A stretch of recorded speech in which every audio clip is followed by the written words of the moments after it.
Salut à tous, bienvenue dans cet avant-match. L'Olympique de Marseille reçoit Le Havre. Ce samedi 18 octobre 2025 à 21h05, le match sera sur Ligue 1+. 8e journée de Ligue 1.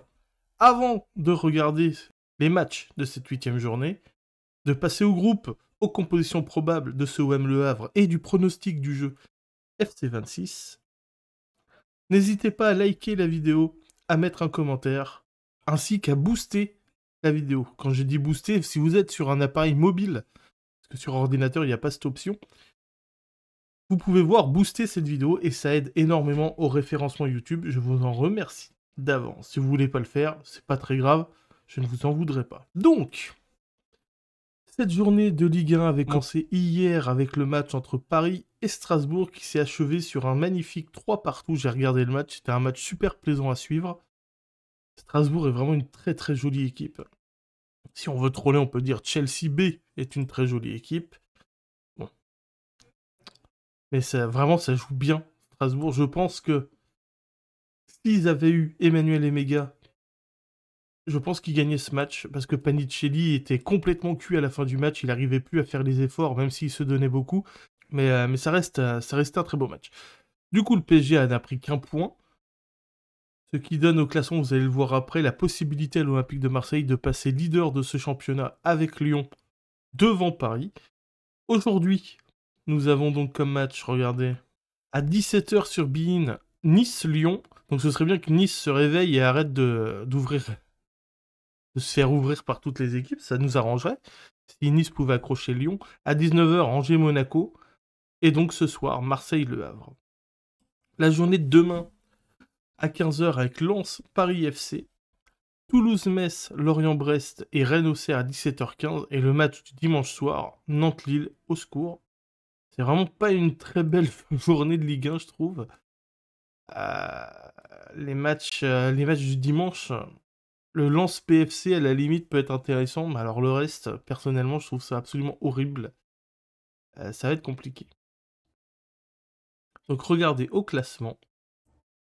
Paris en tête avec 17 points, suivi de Strasbourg avec 16 points, et donc l'Olympique de Marseille avec 15 points.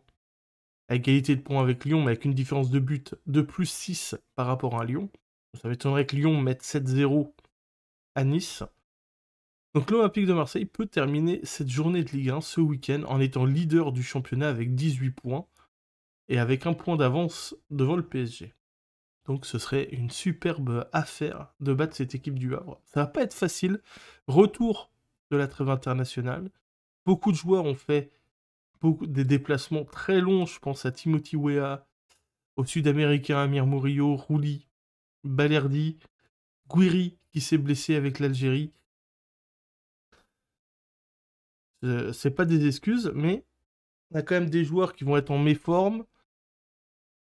La trêve a cassé la dynamique de l'OM. Ça va être, je pense, pas si facile que ça de se remettre d'aplomb pour ce match contre le Havre. Surtout que 3 jours après, enfin mercredi, on affronte le Sporting en Ligue des Champions. Donc attention. Les groupes pour ce match. Le groupe du Havre, tout d'abord. Je vous le montre à l'image. Avec de tête, l'absence de Reda Kadra, le joueur qui a signé de Reims. Et je crois que c'est à peu près tout comme absence niveau Havrais. Ah, peut-être Delaine aussi. Mais je suis pas sûr que ce soit un titulaire. Delaine et Kadra en absence du côté du Havre. Le groupe de l'Olympique de Marseille, à présent, je vous le montre. Avec les gardiens Delangueux, Rouli et Fermo. Delangueux qui devrait être titulaire. Les défenseurs Aguerd, Balerdi, Ganraillet, Ulysse Garcia, Amir Murillo, Emerson Palmieri, Benjamin Pavard et Timothy Weah. Au milieu, Daryl Bacola qui fait son retour, Angel Gomez, Højbjerg, Nadir O'Reilly et Vermiren. Et devant, Aubameyang, Greenwood, Peshao et Robinho Vaz. Au niveau des absences de l'OM dans ce groupe, pas de Medina, toujours blessé. Kondogbia, Ahmed Junior, Traoré qui sont en phase de retour. Et Amine Gouiri qui est blessé. Et pas de Neil Maupay. J'aurais pu penser que Neil Maupay intègre le groupe. Finalement, le coach a préféré mettre Daryl Bacola. Au niveau des compos probables, je vous montre la compo du journal La Provence pour Le Havre. En 4-2-3-1 avec Moridio dans les buts, Nego, Sangante, Lioris, Zouaoui en défense. Un double pivot Touré, Rassoul Ndiaye. Une ligne de 3 avec Naouni à droite, Keshta en 10 et Soumaré à gauche et Samata en pointe. La Provence pour l'Olympique de Marseille, 4-2-3-1 également avec Delangue dans les buts, Pavard à droite, Egan Riley, Aguerd et Emerson.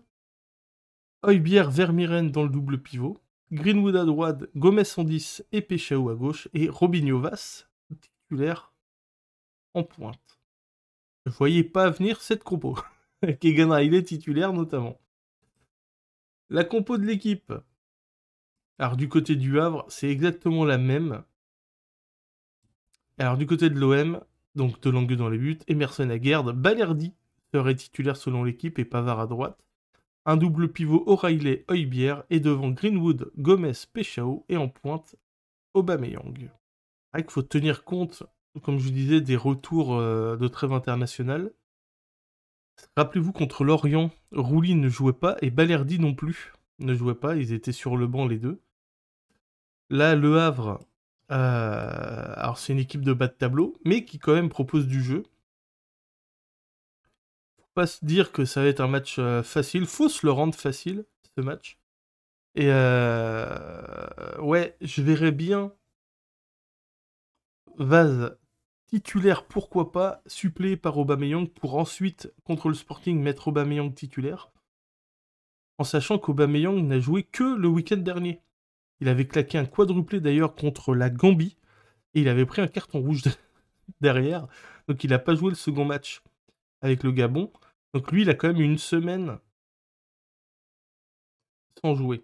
Même si, évidemment, il était avec son équipe, il a fait les déplacements et tout. Mais c'est un joueur frais.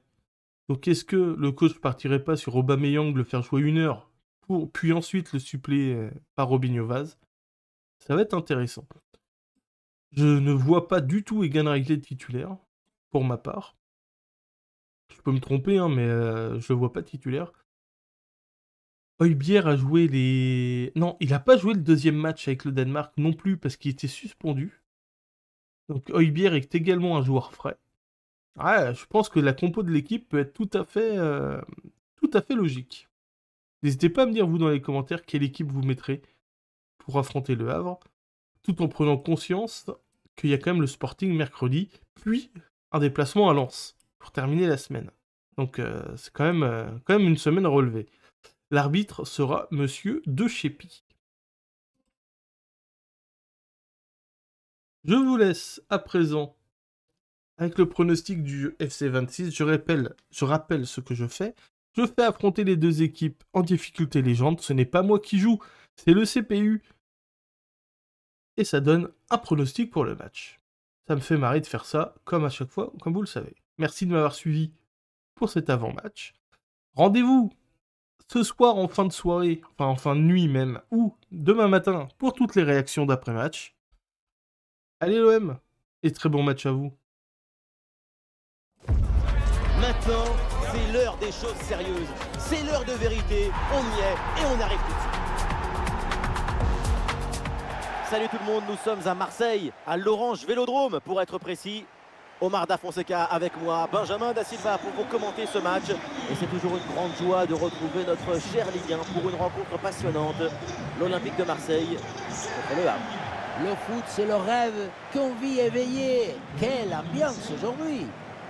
Le numéro 12, Delange. Le numéro 28, Benjamin Pavard. Le numéro 5, Leonardo Balerdi. Le numéro 21, Naïef Aguerd. Le numéro 33, Emerson. Le numéro 17, O'Reilly. Le numéro 23, Pierre-Emile Højbjerg. Le numéro 10, Greenwood. Bien. Merci à toi. Comment ça? Salut. Bon courage. Un bon match.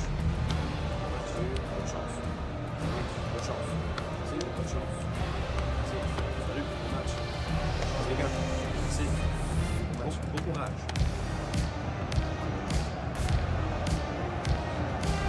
On découvre le 11 marseillais. On connaît leur grande agressivité au pressing.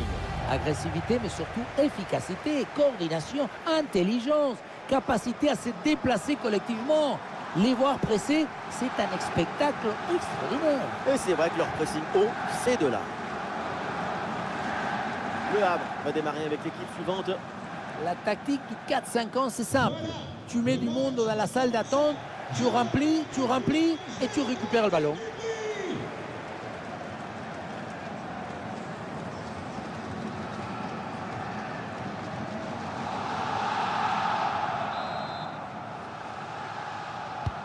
C'est parti, le coup d'envoi de cette rencontre donnée par l'Olympique de Marseille.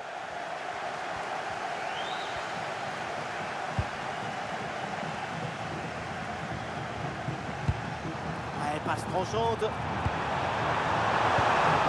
Excellente intervention dans la surface. Ouais, bon service, attention. La gestion là, de la défense est très bien réalisée. Ah, c'est bien vu. Ouais, l'intervention, elle sauve son équipe. Intervention tout en maîtrise. Soumaré. Elle va dans le couloir avec un peu d'espace. Mais finalement, c'est rendu. Pavard. Benjamin Pavard. Balerdi. Angel Gomez.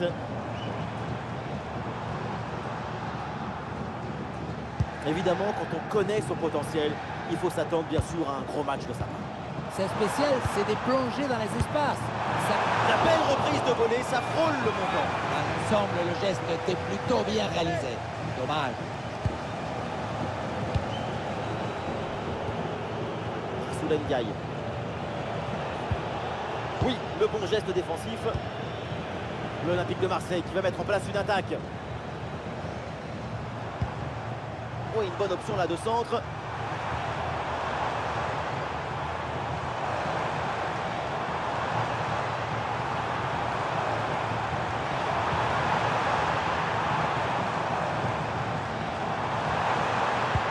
C'est dangereux cette passe. Ah, c'est magnifiquement défendu ça. Intervention salvatrice, danger écarté. Nego. Récupération, donc position intéressante dans les bras du gardien sans problème.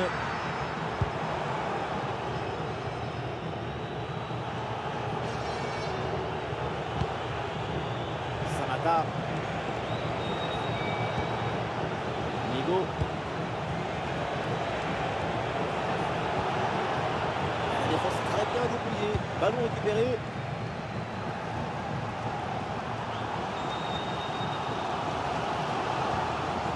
Emerson. Højbjerg. LOM qui peut se projeter dans le camp adverse.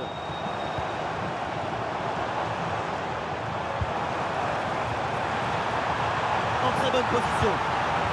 Et voilà une intervention tout en maîtrise dans sa propre surface. Et le bloc reste bien bas pour obliger l'adversaire à monter. Pavard. Et ça enchaîne les passes dans le camp adverse. À cette distance, pourquoi pas. Ouais, ballon bien capté. Ce ne sont pas vraiment des frappes qu'on voit, c'est plutôt une sorte je sais pas, il faut donner de l'énergie, un peu plus de vigueur dans ce match.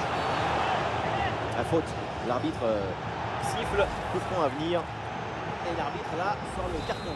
Eh oui, c'est logique.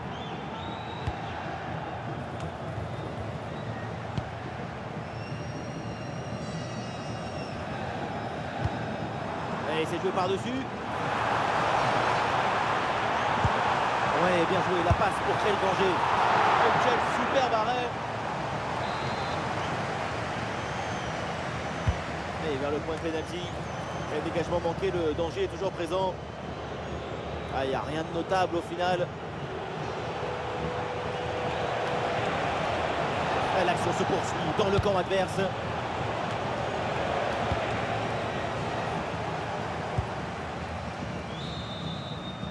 Et ça y est, c'est le coup de sifflet donc pour la mi-temps à Laurent.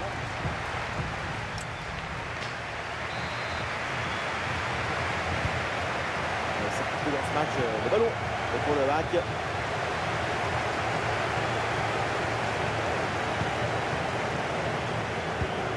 Touré.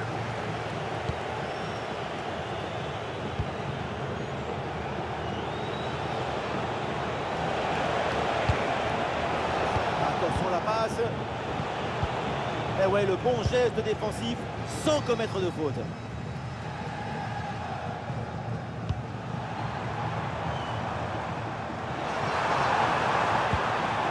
Højbjerg.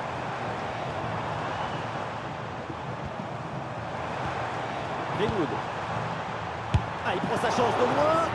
Tir contré sans difficulté. Et duel remporté en défense. Belle anticipation. Changement demandé par le Havre.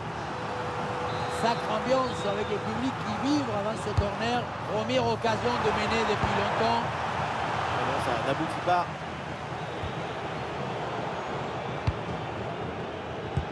Angel Gomez. Et il remporte son duel, bien défendu.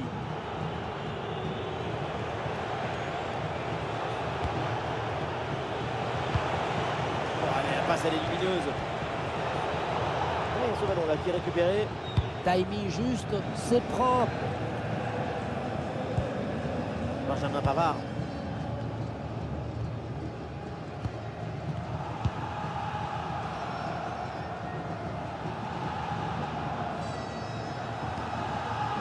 Emerson.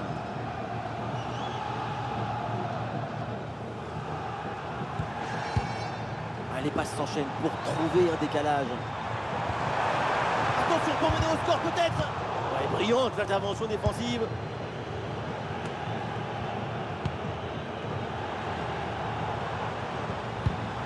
Attention Mason Greenwood. Et voilà l'ouverture du score, amplement méritée après une nette domination.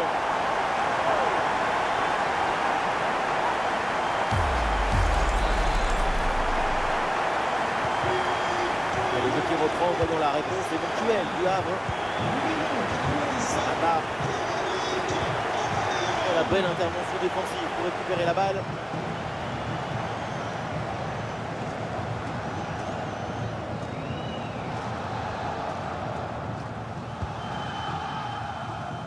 À 20 minutes à jouer encore dans cette rencontre. Naïef Aguerd.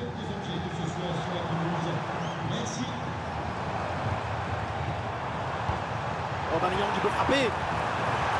Greenwood. Oh là là, le nouveau but. Quelle équipe, quel réalisme. De quoi les rapprocher encore plus de la victoire.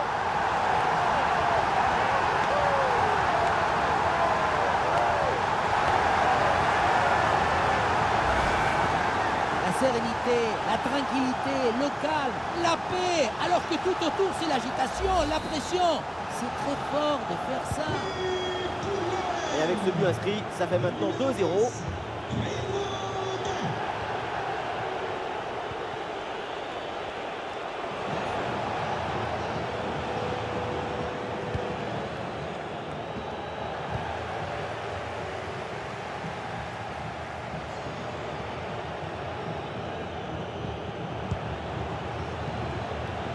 Ndiaye. Vers Loris. C'est très bien ce qui fait cette équipe dans ce match. Elle a cherché, elle a voulu, elle a trouvé le chemin de but. Ces 2 buts d'avance sont mérités.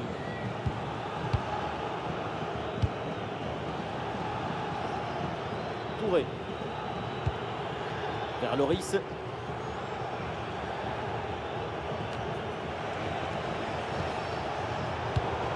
De balle du hack.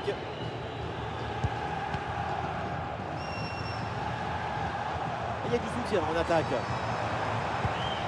à la réception, c'est Aubameyang. Aubameyang. Et oui, c'est au fond des filets. La boutique peut fermer. Le match est fini.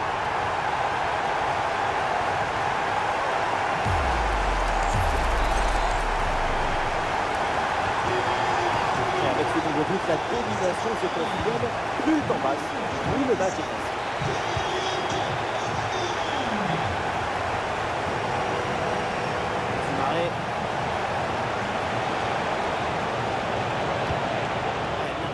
place. Reste prometteur, mais la défense a vite pris le dessus. Faire le geste précis au bon moment. C'est la fin du match et donc une bonne nouvelle pour l'OM qui s'impose.